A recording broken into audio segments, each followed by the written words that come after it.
नमस्कार। आज आम बनवा फूलकोबी पकोड़ी आलूर पकोड़ी। से मु आलू को बेसी पतला करी काटिनी किंतु गोल गोल करी काटी नहीं। फूलकोबी को भी सेमती बड़ बड़ खंड करी काटी नहीं। मु गोटे पात्र प्रथमे बेसन नौजी। बेसन नहीं सारा पर एमती सुखिलार प्रथमे मु गोलई नौजी भल भाव।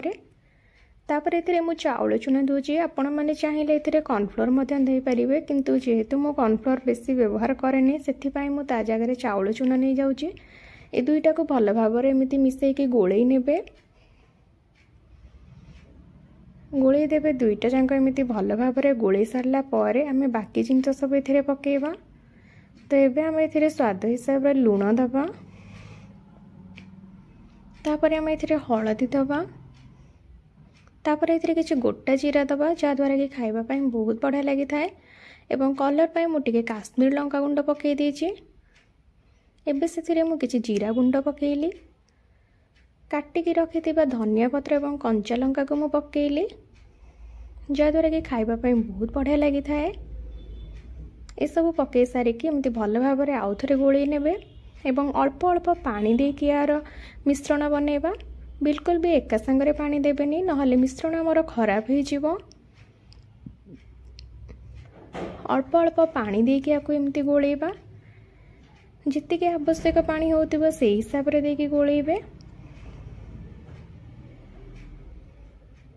याको गोलैला बेले टिके ध्यानर सहित गोलैबे। याको जेमती बिल्कुल भी गोटालिया रहबनी कि बेसी पानिया हेनी। जदि आमर मिश्रण बेसी पानिया होमर फूलकोबी सहित बेसन बिल्कुल भी लगिकी रही जहाद्वारा कि खाइबा को बिल्कुल भी भल लगे। देखंतु एबे मोर बिल्कुल भी गोटालिया नाई एवं सब भलरे फेंटी ही गलानी। एबे मु ताको भल भावरे आउ 4 ରୁ 5 थर एमती गोलई नौजी जहाद्वारा कि आमको सोडा पकेबा दरकार नाई। एइथिरे ही से आमर बहुत फ्लफी बनिवो। देखंतु मु केते बढ़िया से गोलई नेली। एबे से काटिकी रखिथिबा फूलकोबी को पकेइकी आमे गोटे गोटे तेल रे छाणीबा। एठी हमर तेल गरम हो गला पर गैस को मीडियम फ्लेम रे रखिकी मु गोटे गोटे फूलकोबी को सेथिरे बुड़ेइकी चामच साहाय्य रे मु छाणुची। आपण चाहिले हाथ साहाय्य रे मध्य छाणी परिबे। गैस को मीडियम फ्लेम रे रखिके सब को छाणीबे नहले यार रंग तो परिवर्तन हो किंतु कोबी भितर कंचा रही जेहेतु आम कंचा कोबीर पकोड़ी बनाऊे से मीडियम फ्लेम रे बनैबा जहाद्वारा कि एका समय आमर कोबी सीझीज।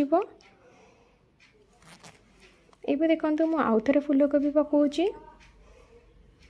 मु जो प्रोसेस रे पकाउची आपण मन ठीक सही परि भाव रे करिवे।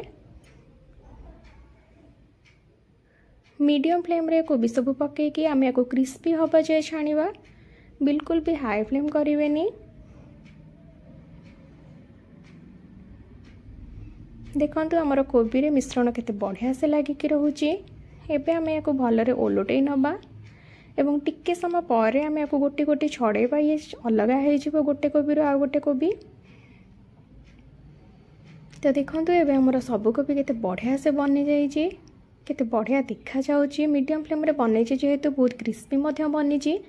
एबे आमे ताको काढी नबा गोटे प्लेट को। देखंतु बिल्कुल भी आमर कोबी पोड़ीनी एवं केते बढ़िया देखा जाउची।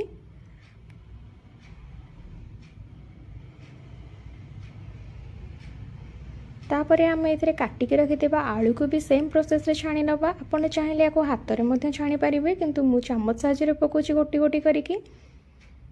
हठात के घर को गेस्ट आसीगले शीत मासरे आम एमती करिकी खुए पारिबा। चा सहित गर्मा गरम कोबी पकोड़ी एवं आलू पकोड़ी खाइबा बहुत बढ़िया लगी थाए। एई प्रोसेस रे थरे निश्चय बनांतु। देखंतु केते बढ़िया लागुची। आलू को एठी मु पतला पतला करी काटी थिली। बेसी पतला नुहे किंबा बेसी मोटा नुहे। एबे देखंतु मु गोटे थर लेउटे सारा पर सब आलू को मु छड़े दूची। जो आलू गोटे सहित आ गोटे लागिकी रही ताको मु छड़े नौची एवं छड़े कि भलरे मीडियम फ्लेम रे मु ताको ओलट पालट करके छाणी नौची जहाद्वारा कि आमर आलू बहुत क्रिस्पी बनिबो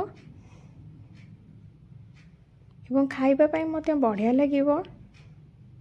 केते बढ़िया से आमर फुलीची आपण माने देखिकी जानि पारुथिबे।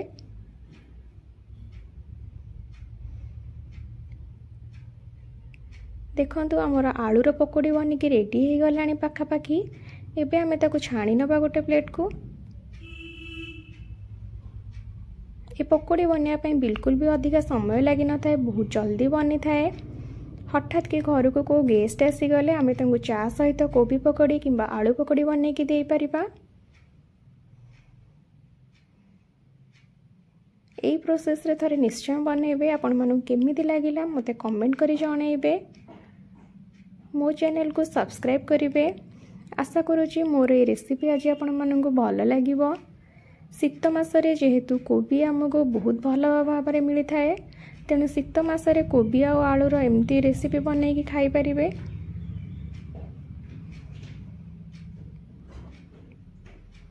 देखंतु मु आउ गोटे थर मध्य सेम प्रोसेस रे बनै नेली। केते बढ़िया से देखंतु हमर फुली फुली के बनिची। देखंतु केते बढ़िया देखा जाउची हमर आलूर पकोड़ी।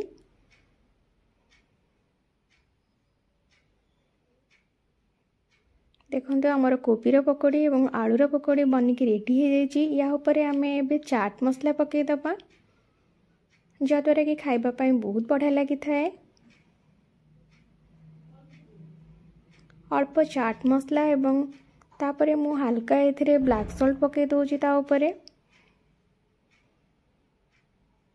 देखंतु हमर कोबीर पकोड़ी एवं आलूर पकोड़ी बनिकी रेडी हो गला। एई प्रोसेस रे थरे निश्चय करंतु। आपण माननको रेसिपी केमिति लागिला मते कमेंट करिवे। मो चैनल को सब्सक्राइब करिवे। आशा करूची मोर ए वीडियो आपण माननको भल लागिथिबो। रहिली, नमस्कार।